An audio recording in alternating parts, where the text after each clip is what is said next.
전압 전달 특성에 대해서 보고했습니다. 앞서 우리는 잡음 여유가 충분하게 신호를, 특히 디지털 신호를 전달하는 데 있어서 유리하다는 걸 알 수가 있었습니다. 논리 게이트를 예로 실제 잡음 여유를 가지고 전압을 전달하는 방법을 알아보도록 하겠습니다. 앞서 우리는 이진 논리 시스템에서 논리값 0 또는 1을 전달할 수 있다고 얘기를 했습니다. 이거는 논리적인 상황이고요. 실제적으로 그러면 데이터를 전달할 때는 어떤 값으로 전달하는 게 유리할지를 설명해 볼 수가 있습니다. 대표적인 게 우리가 쓸 수 있는 전압이나 전류 또는 전하량, 전력량 등이 될 수가 있습니다. 이 중에서 신호를 전압이 될 수도 있고 전류가 될 수도 있는데, 전압의 경우는 회로의 특정 지점 내에서 위치 에너지, 즉 전위를 의미를 하고요. 전류는 전하가 이동하는 현상을 말하죠.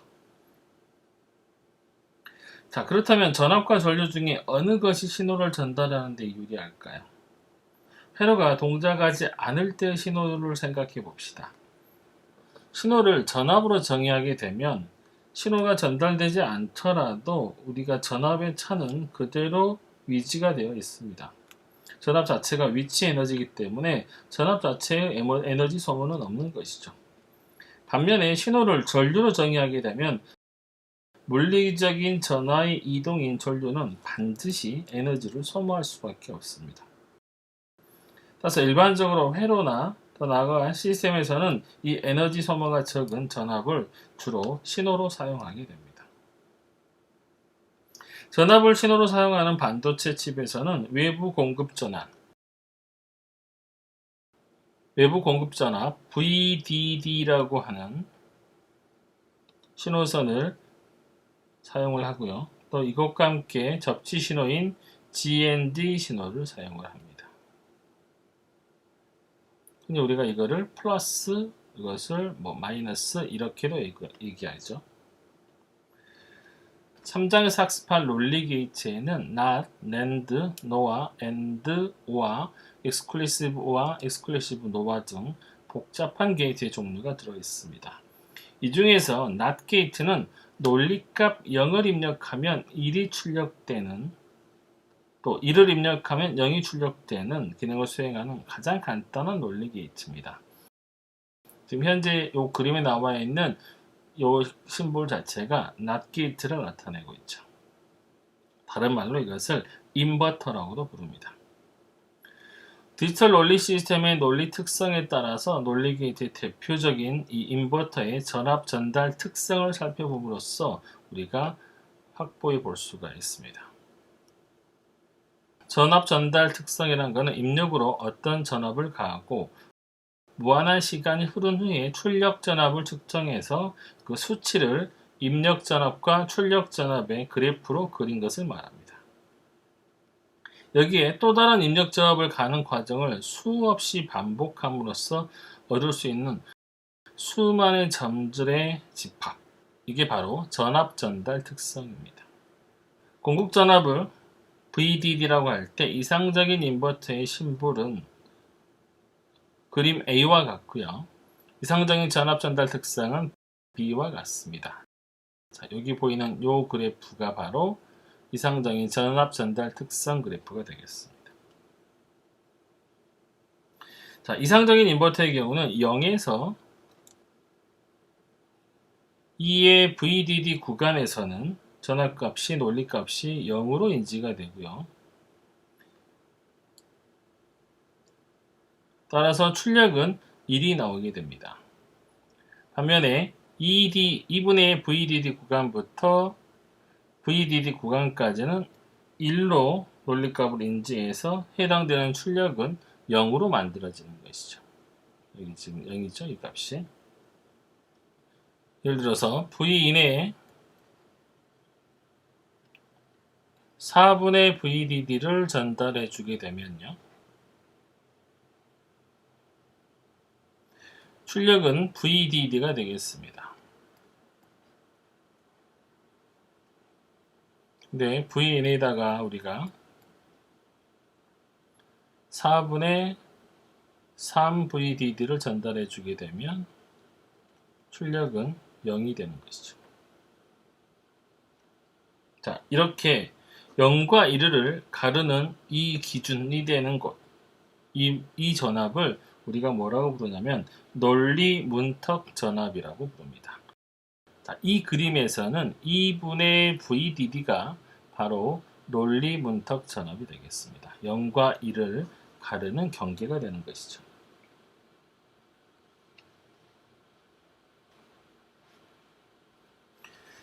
실제로 반도체에서 트랜지스터로 구현되는 인버터의 전압 전달 특성은 이상적인 인버터와는 조금 차이가 있습니다. 현실에서 마주하는 실제 인버터는 그림 1-13과 같은 이런 특정 곡선을 갖게 됩니다. 이 특성 곡선의 형태가 이상적인 특성에 가까우면 가까울수록 더 좋은 인버터라고 할 수가 있는 것이죠. 자, 인버터의 전압 특성을 나타내는 기호를 보시면 논리 문턱 전압을 우리가 VS라고 하고요. 하이 출력 전압을 VOH, 그 다음에 로우 출력 전압을 VOL, 그 다음에 하이를 입력할 수 있는 가장 낮은 입력 전압을 VIH, 로우를 인식할 수 있는 가장 높은 전압을 VIL이라고 합니다.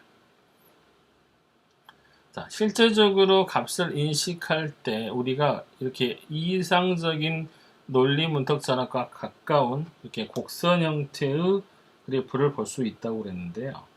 자, 논리 문턱 전압 또는 스위칭 전압 VS는 입력과 출력의 값이 같은 것을 말합니다. 지금 여기 보시면 논리값을 VS보다 낮은 전압은 논리값 0으로 인지가 되고요. VS보다 높은 값은 1로 인지가 되는 상태입니다. 전압 전달 특성 곡선에서 Vout과 Vin이 같은 지점에서 만나는 점의 좌표. 자, 이 부분이죠.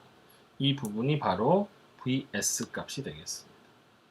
이걸 회로로 나타내면 바로 이런 식으로 나타낼 수가 있어요. 0과 1이 이렇게 사이클이 형성되어 있죠.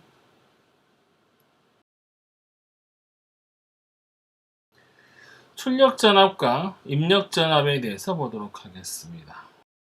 자, 지금 이 그림을 보시면 낫 게이트를 여러 개를 체인의 형태로 만들어 놨습니다. 이렇게 여러 단의 게이트가 연결된 경우 전압 전달 특성 곡선을 한 평면에서 나타내는 방법이 있습니다. 첫 번째 게이트인 1번 게이트의 입력과 출력의 관계를 그래프로 한번 그려봅니다. 먼저 이 1번 게이트의 입력과 출력을 각각 이렇게 그래프의 X축과 Y축에 그려봅니다. 여기 지금 V1과 V2가 그려져 있죠. 그리고 나서 이 출력과 입력의 관계를 그려보면 이 F곡선이 만들어집니다.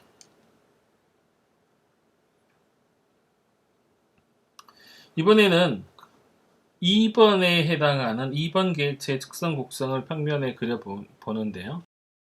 자, 보면 여기는 입력이 V2고 출력이 V3으로 되어 있습니다. 그런데 이미 입력 전압 V2는 현재 여기에서 사용이 되고 있죠. 따라서 Y축에 놓여 있기 때문에 V3을 새로운 X축에 그리게 됩니다. V3을. 이때 X와 Y 변수의 위치가 바뀌었기 때문에 이거는 수학적으로 역함수에 해당이 되죠. 이런 식으로.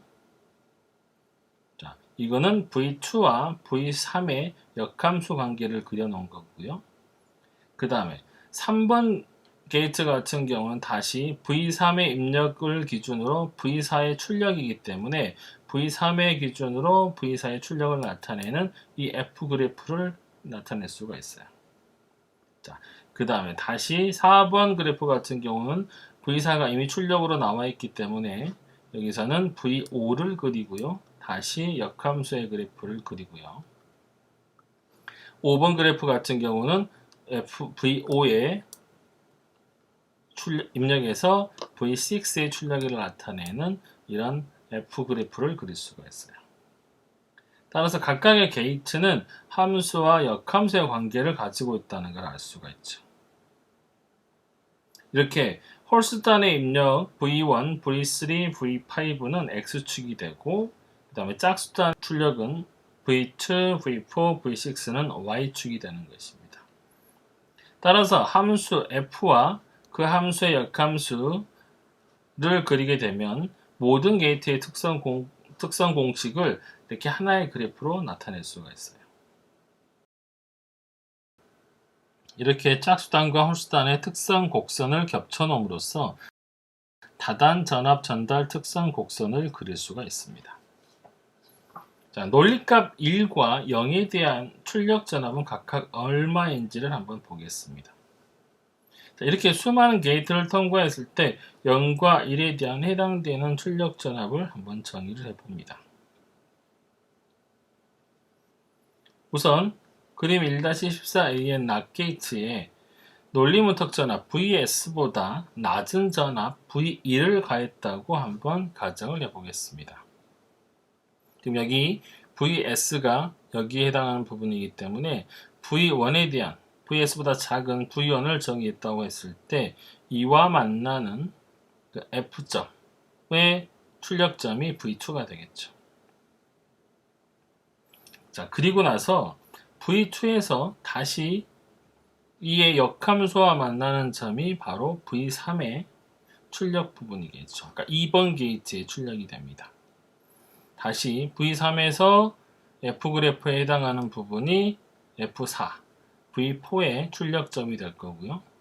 다시 여기서 역함수를 이용해서 V5 출력점을 나타낼 수가 있고 V5의 출력을 통해서 다시 F그래프의 출력 V6를 나타낼 수가 있습니다.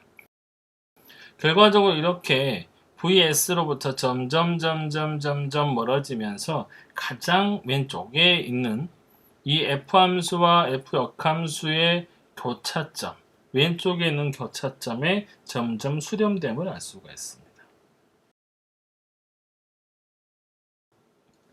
자, 이 수렴되는 점을 우리가 뭐라고 부르냐면요. 이 점이 바로 VS보다 낮은 어떤 전압을 넣더라도 최종적으로 출력이 다다르는 점이 되겠습니다. 따라서 이 교점을 우리가 뭐라고 정의하냐면 A라고 정의를 하고요. 이 A는 VOL과 VOH라고 정의를 할 수가 있어요. 자, 이 세 교점의 의미를 한번 보십시오. VOL에서 VOH가 만나는 점이 A 교점이 되고요. 아까 C점은 이렇게 VS, 그러니까 논리문턱 전압이 되겠고요. B점은 VOH, VOL이 되겠습니다. 따라서 논리문턱 전압보다 큰 값을 입력하게 되면 결과적으로는 VOH와 VOL로 점점 수렴하게 되고 VS보다 더 작은 값을 인가하게 되면 VOL과 VOH로 수렴함을 알 수가 있는 것이죠. 자, 이때 논리값 1에 해당하는 출력 전압 VOH를 우리가 보통 아웃풋 하이 볼테이지라고 얘기를 하고요. 논리값 0에 대한 출력 전압 VOL을 우리가 아웃풋 로우 볼테이지라고 얘기를 합니다. 결국 수없이 많은 낫 게이트를 통과해 출력되는 값 중에서 가장 작은 값은 VOL, 가장 큰 값은 VOH가 되는 것이죠. 수학적으로 F함수와 그 함수의 역함수의 관계를 통해서 우리가 쉽게 이런 식을 정의해 볼 수가 있습니다. VOH는 FVOL이고요. VOL은 FVOH라고 정의를 할 수가 있습니다.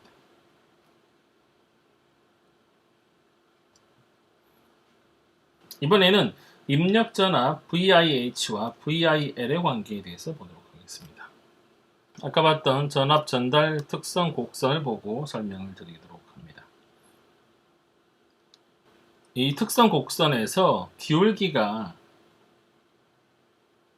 -1인 2점, V1과 V2, 그 다음에 V3와 V4를 한번 눈여겨봅니다. 이 점하고 이 점이 되겠죠. 여기서 특성 곡선의 이 접선의 기울기는 전압의 이득이라고 나타낼 수가 있습니다. 여기서 말하는 이득은 입력의 변화에 대한 출력의 변화를 나타내기 때문에 인버터에서는 특성 곡선인 VTC에서 출력이 기울기가 됩니다. 자, 1-16B와 같이 이렇게 안정 구간의 경우에는 우리가 VOL에서 1, 4의 값이 인버터를 거치게 되면 V2에서 VOH와 같은 구간을 통과하는 것으로 출력이 되죠. 이건 우리가 안정 구간이라고 볼 수가 있고요. 왜냐하면 이 구간에서는 인버터의 전압이 1보다 작기 때문에 잡음이 들어오면 출력된 잡음의 크기가 처음 입력 시보다 줄어들게 되고 잡음이 여러 단계를 거치게 되면 결국은 사라져 버리게 되는 거죠. 시 그림의 경우는 입력값이 V1하고 V3 구간에서 들어오는 입력 구간의 잡음을 한번 생각해 봅니다. 이 구간에서는 전압 이득이 1보다 크기 때문에 잡음은 V4에서 V2 사이의 구간으로 증폭이 됩니다. 이렇게 증폭된 잡음이 여러 단을 거쳐서 점점 증폭되면 결국 논리무턱 전압인 VS를 넘어설 수도 있게 되겠죠. 이렇게 VS를 넘어선 출력은 VOH와 VOL에 수렴하기 때문에 논리값이 뒤집어지므로 논리값이 정의되지 않게 됩니다. 따라서 V1은 이 논리 게이트가 0의 값으로 인식할 수 있는 가장 높은 값이 되고요. 이를 VIH라고 합니다. 또 마찬가지로 V3의 경우는 논리 게이트가 1의 값을 인식할 수 있는 가장 낮은 전압이 되겠죠. 따라서 이거를 VIL이라고 정의를 하는 것이죠. 여기서 얘가 VIH가 되고요. V3은 VIL이 됩니다. 여기서 IH는 인풋 하이 볼테이지가 되고요. IL은 인풋 로우 볼테이지를 나타냅니다. 1.2.3절 잡음 여유 전압에 대해서 보도록 하겠습니다. 이렇게 두 개의 칩이 있을 때 칩의 한쪽에서 데이터가 출력이 되고 한쪽에서 이 전송선을 거쳐서 다른 쪽에 입력 신호로 전달이 됩니다. 칩 A에서 수없이 많은 게이트의 출력단을 거친 출력 전압은 결과적으로 1.15에서와 마찬가지로 VOL 혹은 VOH가 되겠죠. 즉 P의 입력단 게이트에는 논리값 1을 인식하는 가장 낮은 전압인 VIH와 0을 인식하는 VIL이 존재하게 됩니다. 자, 이걸 우리가 그림으로 설명해 보면요. VOH를 전송했을 때 여러 가지 잡음이 섞였을 때 입력 신호에 결과적으로 전달될 수 있는 값은 여기 VIH 그 다음에 VOL을 보냈을 때 가장 0으로 인식할 수 있는 가장 높은 값인 VIL이 전달된다는 것이라고 이해하시면 되죠. 따라서 이 구간, 이 VOH와 VIH 사이의 이 여유 구간을 우리가 노이즈 마진이라고 부르고요. NMH, 그러니까 하이로 인식할 수 있는 노이즈 마진의 경우는 VOH-VIH로 구할 수가 있고요. 로우로 인식할 수 있는 마진 구간 NML을 우리가 구할 때는 IL-OL로 구할 수가 있습니다.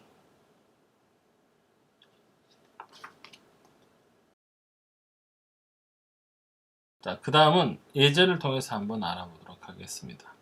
전압 전달 특성으로부터 잡음 여유를 계산하는 방법입니다. 자, 이렇게 그림과 같은 그래프가 있다고 했을 때 이 시스템에서 잡음 여유를 구하는 방법이죠.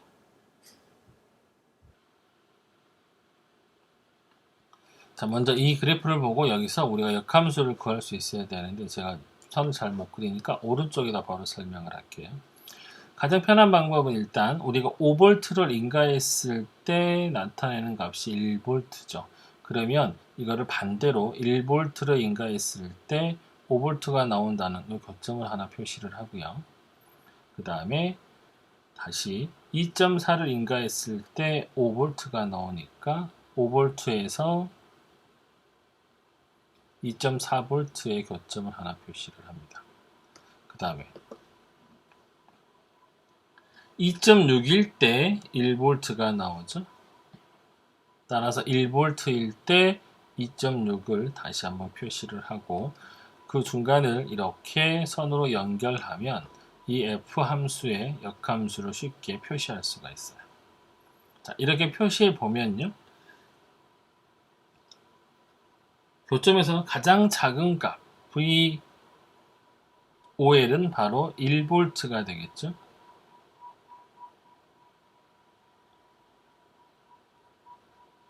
그 다음에 가장 큰 값은 5V가 됩니다. 전압이득의 크기가 1보다 더 큰 구간을 표시해 보면 2.4와 2.6 사이의 구간에서 나타나고 있습니다. 따라서 이거를 표시하면 VIL은 2.4가 되고요. VIH는 2.6이라고 나타낼 수가 있어요. 따라서 여기서 마진을 구하는 방법은 VOH에서 VIH를 빼야 되기 때문에 하이의 마진 구간은 5V에서 2.6을 빼면 2.4V고요. 로우의 마진 구간은 IL에서 VOL을 빼줘야 되기 때문에 2.4에서 1을 빼면 1.4V라는 것을 알 수가 있습니다. 앞서 설명한 대로 아날로그 회로는 잡음의 여유가 0입니다. 조금이라도 잡음이 끼어들면 신호가 변하게 돼서 설계 및 구현이 어렵게 되는 거죠. 이에 반해서 디지털 회로는 온오프의 논리적 개념으로 접근하기 때문에 설계가 용이하고 잡음의 여유가 많게 됩니다. 결국 데이터의 전송이 쉽다 어렵다의 개념은 잡음에 대한 여유가 얼마나 많은가에 달려 있다고 볼 수가 있습니다.